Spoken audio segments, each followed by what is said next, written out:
마태복음 14장 29절에서 31절입니다. 오라 하시니 베드로가 배에서 내려 물 위로 걸어서 예수께로 가되 바람을 보고 무서워 빠져가는지라 소리질러 이르되 주여 나를 구원하소서 하니 예수께서 즉시 손을 내밀어 그를 붙잡으시며 이르시되 믿음이 작은 자여 왜 의심하였느냐 하시고. 아멘.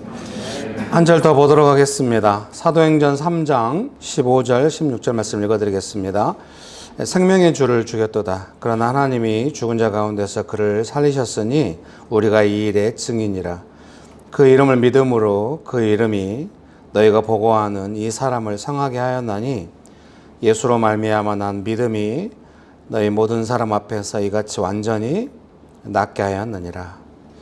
아멘. 죄송합니다. 한 절 더 읽겠습니다. 사도행전 4장 9절 10절입니다.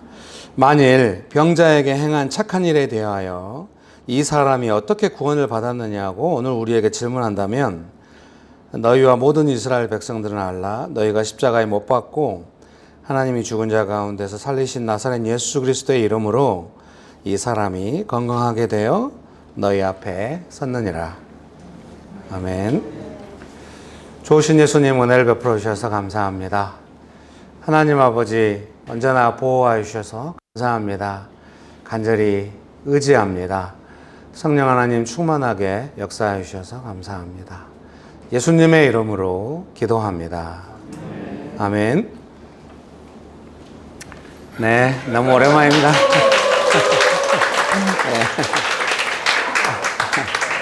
네, 여전히 따뜻하게 환영해 주셔서 정말 감사드리고 뭔들 바를 모르겠습니다. 네, 지난주에 인터뷰 이렇게 롬팔 이팔 영상 인터뷰하러 왔다가요, 우연히 예배실 보고 이제 너무 좋아 보여가지고 강의하러 오고 싶다고 말씀드렸더니 오고 오시라고 이렇게 하셔가지고 오게 되었고요. 이제 이번 강의는 이렇게 길게 한다기보다는 유튜브에 적합한 강의로 15분을 넘지 않는 것으로 짧으면 10분 내로 이렇게 도와주세요. 네, 이 마태복음 14장 본문 제가 자주 인용하고 이렇게 많이 시험을 당하거든 책 때부터 지금까지 계속 많이 인용하고 있는 내용이기도 합니다. 근데 제가 얼마나 고민했겠습니까? 가서 강의를 어떻게 할 것인가. 거의 일주일 내내 맴돌았다고 하죠. 저희 교회 설교보다 더 많이 신경 쓰고 네, 그래서 생각을 했는데요. 이제 베드로가 바람을 보고 무서워서 물에 빠졌다고 합니다. 그래서 제가 저희 교회에서 자주 이야기하거든요. 멘토링 할 때마다 베드로의 바람. 베드로의 바람. 우리의 삶의 어떤 환경, 상황들이 우리의 믿음을 연약하게 만드는 그 베드로의 바람 같은, 우리를 두렵게 하고 물에 빠지게 만드는 그 베드로의 바람 같은 상황들이 있죠. 그래서 저희 성도님들이 자기 삶의 복잡한 상황 속에서 어려운 문자들이 올 때마다 제가 이제 답장을 하게 되면은 많은 경우는 보내신 문자를 다시 한번 읽어보라고. 그리고 이제 답장을 하게 되면은 베드로의 바람을 생각해야 한다고. 이렇게 문자를 보내게 됩니다. 저희 교회 자매님이 한 분 계시는데 이제 그 대안학교 같은 데서 영어를 가르치셨던 것 같아요. 근데 이제 그만두시고 이제 종로에 있는 유명한 어학원에 영어 강사로 이제 취직을 했는데 그때 코비드가 온 겁니다. 코비드19가 와가지고 학생이 한 명도 없는 거죠. 그래도 이제 그때 초기에는 다른 분들은 계속 강의가 진행되는데 본인은 학생이 한 명도 없으니까 재정적으로 무엇보다 어렵겠죠. 그리고 뭔가 약간 부끄럽기도 한가 봐요. 학생이 한 명도 없이 학원에 간다고 하는 게. 그래서 그런 문자가 쭉 왔어요. 읽고 보통은 이제 좀 조심스럽거든요. 그렇게 어려운데 먼저 위로가 가야지 딴 이야기 하면은 분위기 안 좋아져요. 자칫 잘못하면 이렇게 왜 사랑이 없냐, 내가 뭘 잘못했냐 이렇게 나오거든요. 그래서 이제 조심스러운데 그냥 문자 보냈어요.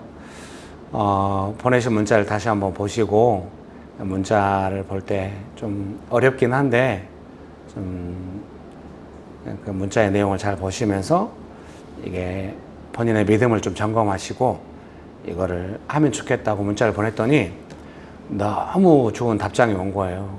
맞다고. 네, 오랫동안 기다렸죠. 답장이 왔는데 이거는 믿음의 문제인 것 같다고. 이렇게 답장이 온 거예요. 정말 뛸 듯이 기쁘죠. 그럴 때마다. 와, 대단하다. 어떻게 이거를 믿음의 문제로 받아들일 수 있는가. 내가 돈이 없고 어렵고 수치스러운 상황이라고 이렇게 하기보다는 본인의 믿음의 문제로 받아들인 거예요. 믿음의 문제로 받아들이고 나니까 이제 믿음을 위해서 기도하겠죠. 기도하니까 막 갑자기 학생들이 몰려오고 막 유명 강사가 됐냐? 그건 아니에요. 여전히 학생 안 왔고 뭐 이제 이직을 했죠. 근데 그럼 뭐가 달라졌는가? 마음이 가난해진 거예요. 그 전에는 이제 이렇게 대안학교 교사도 했고 유명 어학원의 강사기도 하기 때문에 개인적으로 과외 같은 요청이 오면 안 갔거든요. 근데 이제 믿음을 위해서 기도하기 시작하면서 마음이 가난해지니까 과외도 가고 막 이렇게 한 거예요. 그 모습을 옆에서 보니까 되게 좋아 보이잖아요. 좀 약간 위대해 보이거든요. 작고 단순한 일에 대한 믿음이라 할지라도, 겨자씨만한 믿음이라 할지라도 그건 예수님을 믿는 믿음이기 때문에 좀 대단해 보이거든요. 그래서 같이 재정을 모아서 헌금도 하고 하면서 그 문제를 무사히 지나갔던 기억이 있습니다. 사랑하는 형제님 자매님 여러분, 오늘 베드로가 물에 바람을 보고 무서워서 물에 빠진 것을 보시고 예수님께서 베드로를 건져주시면서 하시는 말씀이 믿음이 작고 이제 의심이 생겼다, 이렇게 말씀하시는 겁니다. 아마도 베드로는 좀 위대한 것 같아요. 자신의 믿음의 문제로 받아들인 것 같아요. 그러니까 아까 읽었던 사도행전 3장과 4장의 내용들이 나오는 겁니다. 나면서부터 다리가 아픈 사람을 고친 거예요. 난리가 났죠. 어떻게 이걸 고칠 수가 있냐. 그때 베드로가 말하는 거죠. 이 사람이 어떻게 구원받고 회복되고 고쳐졌는지 알고 싶냐. 너희가 십자가에 못 박혀 죽게 한 그 예수님께서 낫게 하신 거다. 이렇게 예수님을 증거하게 되는 것이죠. 얼마나 다른 믿음인지 아시겠죠. 우리도 베드로처럼 이렇게 믿음이 좀 성장해 가야 합니다.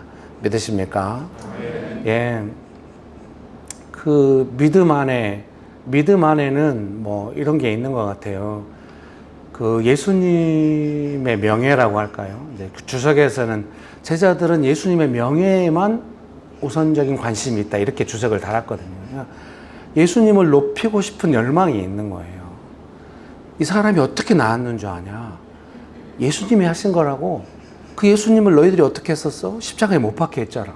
예수님은 그런 일 당할 뿐이 아니야. 예수님은 이 사람을 낫게 하는 생명의 주시라고. 그분한테 그렇게 하면 안 됐던 거였어. 이러면서 예수님을 증거하는 거거든요.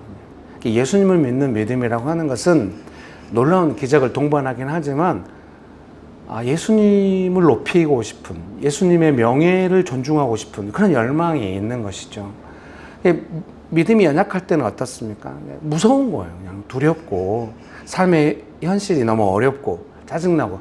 그래서 이렇게 좀 이렇게 다른 거죠. 이렇게 뭐 믿음이 있다, 그 뭐 문제를 해결하고 뭐 이렇게 사랑이 없는 차가움, 그런 개념이라기보다는 믿음은 진짜로 예수님을 높이고 싶은 열망이 있게 하는 거예요. 그러니까 믿음 체크할 수 있어요. 내 안에 물론 이제 뜨거운 감정도 좀 수반되면 좋겠지만 그래도 어쨌든 예수님을 위하여 뭔가 하고 또 무슨 일을 생각할 때 예수님을 높이고 있는가 막 이런 생각이 들고 있다면은 되게 믿음이 좋은 거겠죠. 근데 예수님을 믿고 있긴 하지만은 바람을 보고 무서워하는 마음이 너무 커가지고 환경에 영향받아서 하고 있다고 한다면은 조금 무엇보다 더 믿음이 새롭게 될 필요가 있겠죠. 여러분 믿으십니까? 그러니까 이제 막 기적이 일어났으니까 와 놀라운데 거봐 막 이렇게 하면서 했다기보다는 베드로 안에는 고난을 당하든 뭐 기적이 일어나든 예수님을 믿는 믿음이 있는 거예요. 그 믿음의 핵심에는 예수님은 그런 일 당해서는 안 돼. 예수님은 생명의 구주시고 우리의 구원자시라고. 너희가 그 예수님을 어떻게 하는지 알아야 돼. 회개해야 돼. 예수님의 명예를 높이고 싶고 증거하고 싶은 마음이 있고 그 마음이 기적을 일어나게 하는 거죠. 우리도 은혜 받고 믿음이 강해지면 예수님을 위해서 뭔가 하고 이제 그렇게 되거든요. 여러분 축복합니다. 네, 그런 시간이 짧아서 문제긴 해요. 예. 축복합니다. 그래서 이제 우리가 생각할 때 그런 게 있는 거죠. 그 물에 빠져가지고 이게 이제 믿음이 연약하고 의심이 생겼다고 하는 게, 와 무서워 빠졌잖아 의심 뭐 이러지 않아요. 좀 인격적으로 생각해야 돼요. 우리의 삶의 현실로 생각하면 뭐 하고 있는 거야? 도대체 상황이 왜 이런 거야? 막 이런 거거든요. 원망도 나오고, 왜 이렇게 답답해? 옆에 사람하고 싸우고 막 이렇게 돼.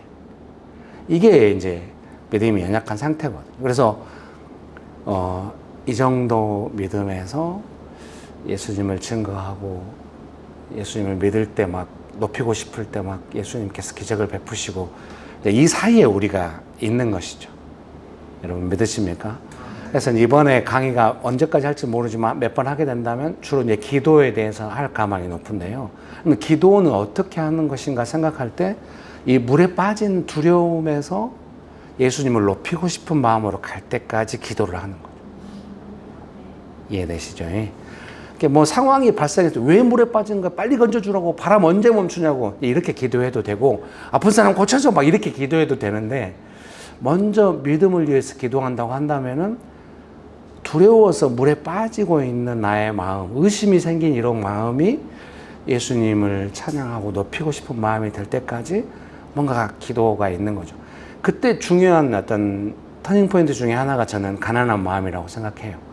갑자기 너무 두려워, 의심 왕창했네, 근데 이제 예수님 증거할까, 이렇게 되지 않는 것 같아요. 사람 마음이란 게 믿음을 위해서 기도하면은 당장 기적이 일어나지 않고 바람이 멈추진 않고 뭐 하더라도 내 마음 안에 무서워서 생긴 의심과 짜증과 원망이 현저히 줄어들고 좀 가난한 마음이 되는 거죠.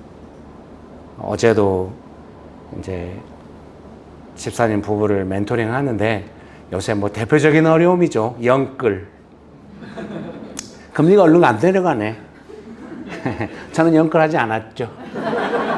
여전히 전세에 살고 있죠.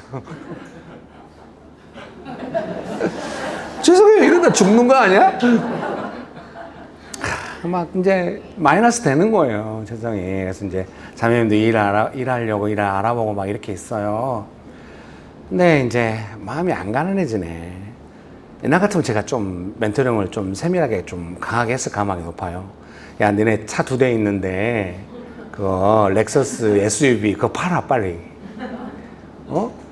그거 팔고 빨리 허름한 차 한 대 그것만 굴려. 웬 차가 2대요? 막 이렇게 했을 거예요. 한마디도 하지 않았어요. 그렇게 멘토링 하면 안 될 것 같아 이제는. 한마디도 하지 않았고 기도만 했어요. 마음이 가난해지도록. 자매님이 좀 이렇게 조금 와일드 하시고, 형제님은 좀 조신하거든요. 저희 교회 부부는 다 그래요. 자매들이 형제를 데리고 우리 교회 오거든요. 그럼 형제들은 겉돌면서 저를 체려보고. 자매님이 나누는데 마음이 완전 가난한 거예요. 제가 눈물이 확 날라고 했어요. 목소리가 막 떨리더라고요. 전화하고 있는데, 너무 잘했다고. 뭐 마음이 가난하다 이런 내용을 나눈 게 아닌데, 그 목소리와 그 톤이 너무 마음이 절실하고 가난한 거예요. 잘했다고. 정말 잘했다고. 부부가 이제 이 가난한 마음으로 하나 되는 일만 남은 것 같아요. 당장 뭐 수입이 늘거나, 뭐 금리가 확 떨어지거나, 뭐 빚이 금방 다 갚아지거나 이렇게 하지 않는다 해도 아마 헤쳐나갈 방법을 찾을 수 있을 거라고. 정말 잘했다고 하면서 이제 기도하고 이제 멘토링을 마쳤죠. 사랑하는 형제님, 자매님 여러분, 우리가 이제 기도하면서 이런 시간 가져보도록 해요. 여러분 축복합니다. 네. 이제 마치려고 해요. 네. 이 시간에 잠깐 같이 기도하실 때 가난한 마음을 좀 구할까요? 네. 가난한 마음 달라고 잠깐 같이 기도합시다.